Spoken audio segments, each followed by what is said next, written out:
What's going on, everybody? It is your man Cleveland Terry, and I know that the REV7 was only released just a few weeks ago. However, I've had this box for a while now, and after the announcement was made on the 13th, well, I took it out to a whole bunch of events, and I got a little bit of a better understanding about the controller. So I wanted to talk a little bit about this. I'm not going to take too much time today, but I kind of wanted to break down some of the things that I've noticed and also some of the questions and or statements that people have made.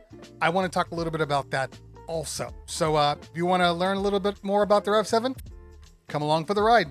Let's talk about it.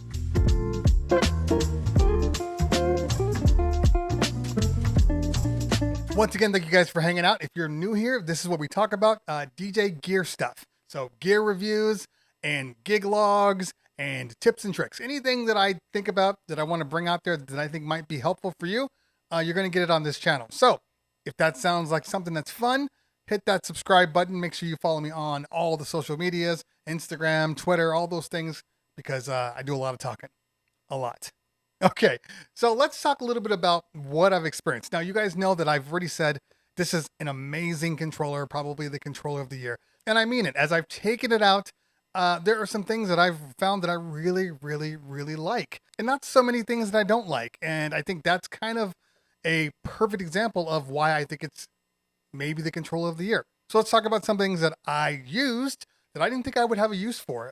One of the things is found on the aux. Now, as I said before on the aux, you do have two different switchable types in the aux. You have your line level aux, and then you have your portable, which adds I believe it's like an 8 or 10 decibel gain to the channel. So when I first plugged it in, I had the pot maxed out. I was turning up the main levels on the actual board. I hate to do that. It drives me crazy. I decided to hit the portable switch. Sure enough, volume went up. I could turn the knob back to 12 o'clock instead of it being all the way at like 5 o'clock. Now, it doesn't have the EQs like the Rain 1 does, but that boost in audio, kind of a lifesaver. Also, having an echo on the mic. I didn't think I was going to use it as much as I did. I used to use it on my S9, but then I kind of stopped, and none of the controllers had echo on them. This is the first one I think that has had echo on it, and I've been using it on my grand entrances and on my parties, and I really do like that the echo is on here. This side over here, let me hear you say, oh yeah! Say, oh yeah! Say, Lucy! Say, Lucy! Now scream! Clap those hands to the beat! I knew that was gonna happen. Now, I want to put this side together with this side for the star of our show. So I need everybody to focus your attention to the flower door right there. I need you to make as much noise as possible. For the reason we're all here tonight, ladies and gentlemen, here is Lucy!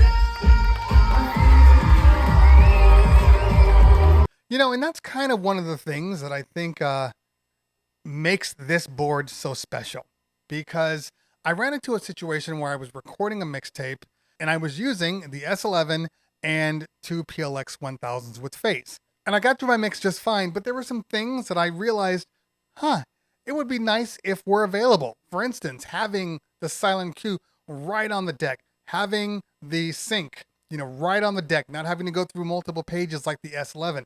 And I honestly believe that for most people, this controller is going to be more than enough for people that were considering getting turntables. Maybe they're new to it and they're trying to figure out what they want. This is the closest thing to a full S11 or S7 in a mixer setup.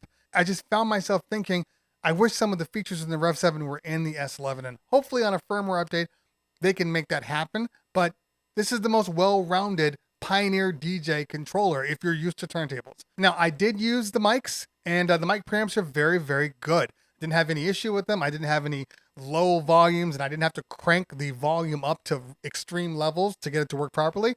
Everything works, and then the two-band EQ does what it can. Would it have been nice to have a separate EQ for the secondary microphone? Of course, but it's not the end of the world that it doesn't have it. Speaking of end of the world, because I know a lot of people have big issue with the fact that the pitch faders are at the top of the controller. As I said before, I understand that. However, there's a couple of things we should realize. First of all, the pitch fader is not as deep as if you were using turntables. I did a measurement, and it's about 18 or 19 inches from the pitch fader if you were DJing regular turntables. On this one, it's about 13 inches. So you're saving a good 5 or 6 inches, which is a big deal. I haven't felt that the faders being so high up really made it awkward. Yes, for a lot of people, the most perfect situation is them being on the sides, but I've literally been able to DJ just fine and not touching any of the system and being able to ride the pitch, because I know that's what we're talking about, long mixes, and not feel like my arms are dead tired. But I know that this polarizing situation, people have been telling me, I just wish they would have put it on the side. I just wish they would have done this. I just want to point out that this is the first time in Pioneer DJ history that they've made something for a specific group of people. This was made for turntable style DJs, people that had the S11 and the S7 and PLXs, that wanted something smaller that they could move around with. This is the answer to that. But that doesn't mean that this is the only answer. There's going to be more controllers. There's controllers out there right now that if people are used to having, kind of the 900 style mixer settings, they're all over the place. So, you can find those anywhere. 1000s, pretty much any controller that Pioneer makes kind of emulates that. This is the first one that emulates actual DJs that use turntables. So while I empathize with the fact that people wanted the pitches on the side, I don't think it's a bad thing for them to be up top, because that's what a lot of turntable DJs are used to, and that's what this controller is geared to. Another thing that I really, really like is the duck down effect. I didn't think I was going to use the duck down effect nearly as much as I have. And I don't use a lot of effects. I mean, like I said before, I'm an echo and a filter guy for the most part. Maybe a little reverb on occasion, but that duck down effect is so good. I find myself wanting to use it all the time. And I find myself wanting it to be on my S11, which it is not. Okay, we got some guys. Can we get like 1 or 2 more guys? On the count of 3, ladies and gentlemen, here we go. 1, 2, 3.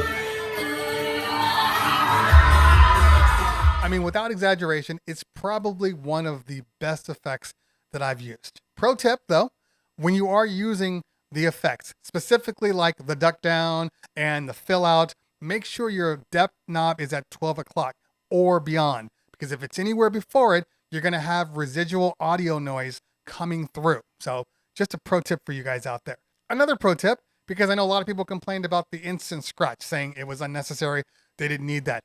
This is what I'm going to say about the instant scratch. You don't have to use instant scratch at all.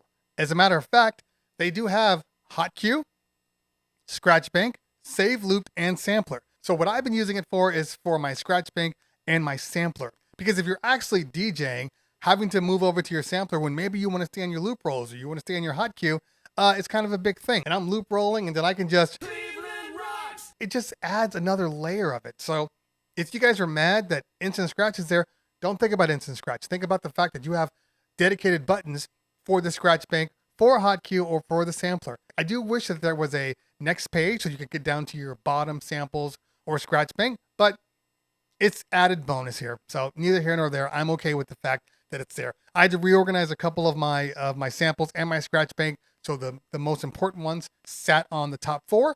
That way I knew that they were always active. One other thing that I definitely had to get used to again, because I've been using the Rain 1 for a while now, is going back to the 1/4 inch booth output.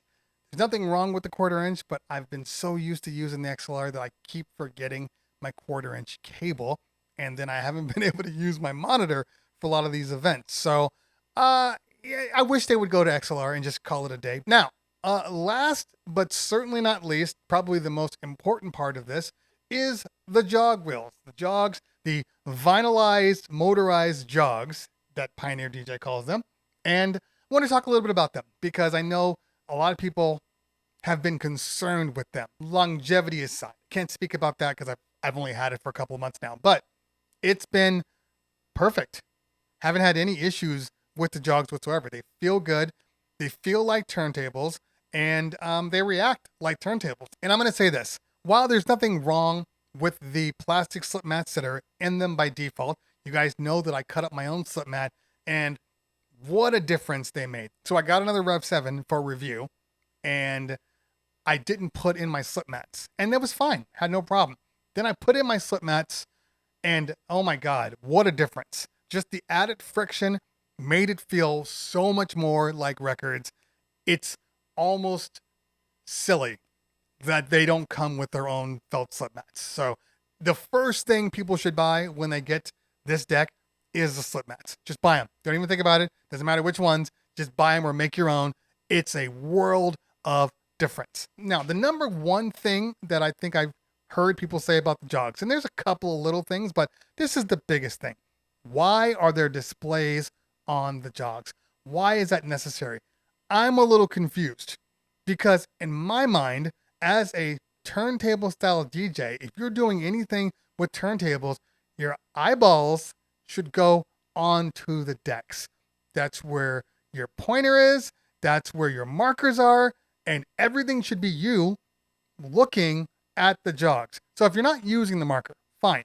Then you utilize the waveforms as your marker. You can see a snare. You can see a kick drum. You can see where the cue points are. Your eyes should be on the vinyl.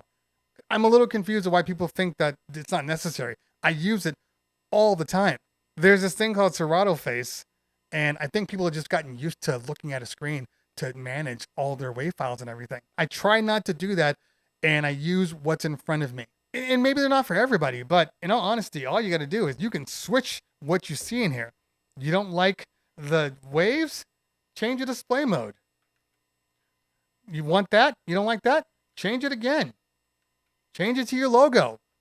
It can be anything. It doesn't have to be the waveforms if you absolutely don't like them. But there's a reason for this. And one of the reasons is now you don't have to deal with or account for the spindle. So you actually have more surface area to DJ with.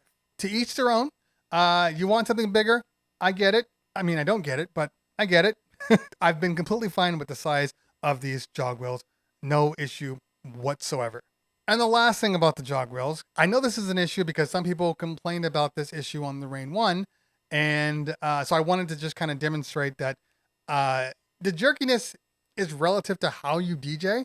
So I'll give you an example. Now, if you're trying to speed up a record and you're using it from the sides, your first kind of instinct is to kind of push hard. Then you get this. That thing. You don't actually want to push hard on this one. You want to be smooth. And just let it... See? Notice you don't hear any variation in the tempo and the tone. I mean, if you really wanted to, you could literally just...